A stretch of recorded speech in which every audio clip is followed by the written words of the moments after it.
Member for Mildura. Thank you, Acting Speaker.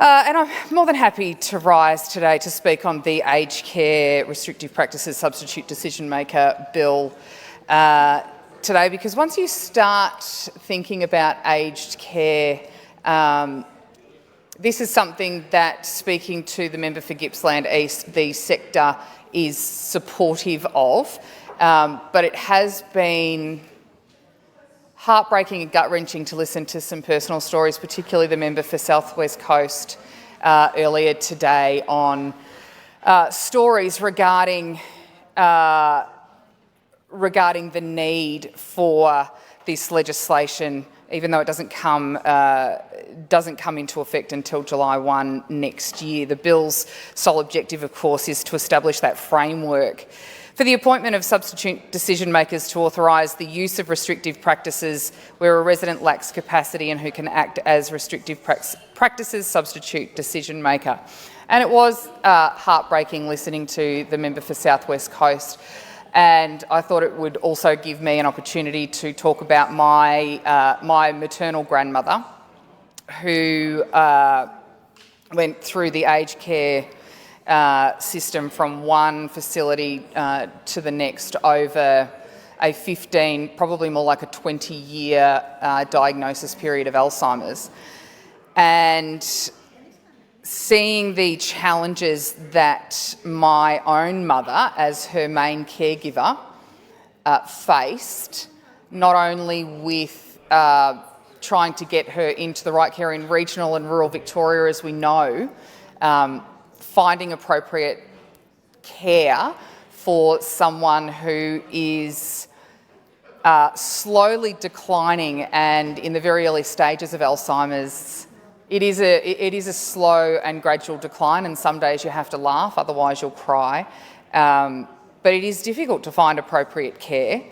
The only facility after Nan had lived with us for a number of years was an hour and a bit down the road. So my mum every weekend would drive an hour to see her, to take her clothes and all of that kind of stuff. And then after she broke a hip, was moved to the Swan Hill District Health ECU unit, where the staff there, and there's been many members today, acknowledge the staff that they've had interactions with in the aged care sector. And I know Selena is still at Swan Hill District Health, and my mum in particular is very, very grateful to Selena and the care, and the rest of the staff as well, at both North Haven and Swan Hill District Health. But I think my sister and I, given there's only the two of us, are eternally grateful to my mother for the care that she showed too, and the challenges that she had to face with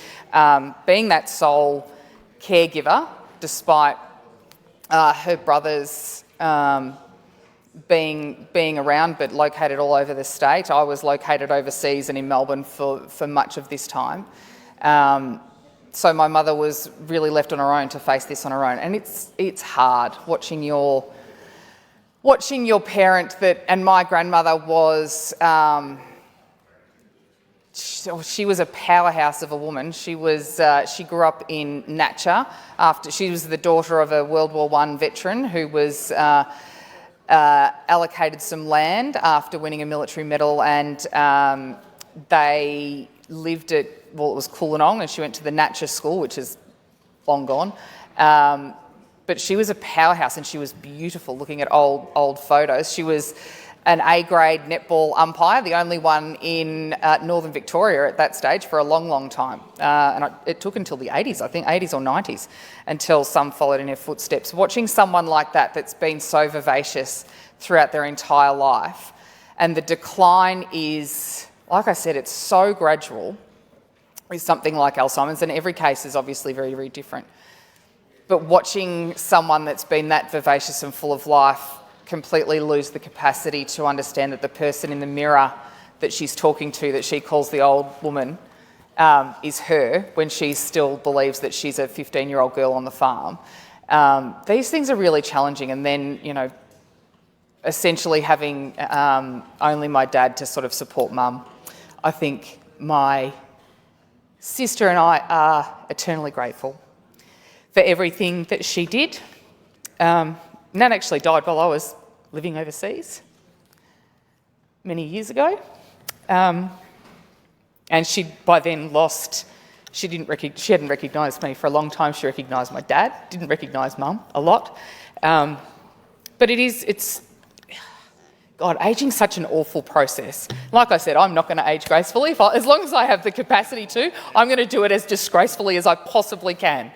So, now that's on the record too. So, but I did just want to take a moment to recognise the not only the frontline staff that care for our ageing and our elderly, but the family members who are the silent heroes in the aged care sector. And we tried to keep them at home for as long as we can, and that's getting easier. This was, I was overseas 20 years ago, and there was no choice. There was no choice in facility. There was no choice in doctors. There was no choice in anything really. And trying to get that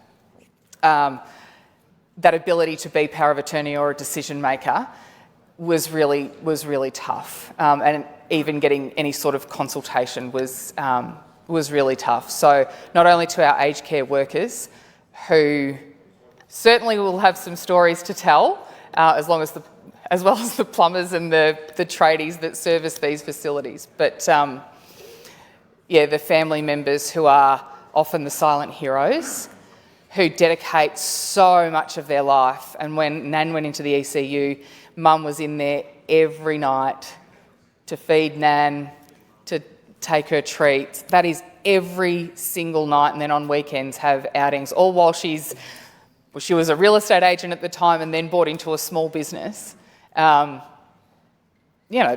It's hard, and I don't think anyone's ever really acknowledged that. So I just wanted to get that on the record and also offer my support to this bill, and anything that can obviously make, and the Royal Commission stated that restrictive practices have been identified as a problem in aged care for over 20 years. So we are making progress. And there has been, you look back at some of the stories over the decades ago, and you can see why there has been inappropriate use or unsafe restrictive practices in aged care. Despite reviews, Recommendation 17B5 also adds that restrictive practices can only be used in accordance with relevant state or territory laws with the documented informed consent of the person receiving care or someone authorised by law to give consent on that person's behalf. So hopefully this will close a gap, and still work to do in the aged care sector, but we are making progress. But again, acknowledging the contribution by the member for South West Coast, and the carers and the family members really are everyday heroes, and life, even though it's difficult when those loved ones are at that stage, but you're needed, and I commend the efforts of everyone that cares for family members at that stage of life.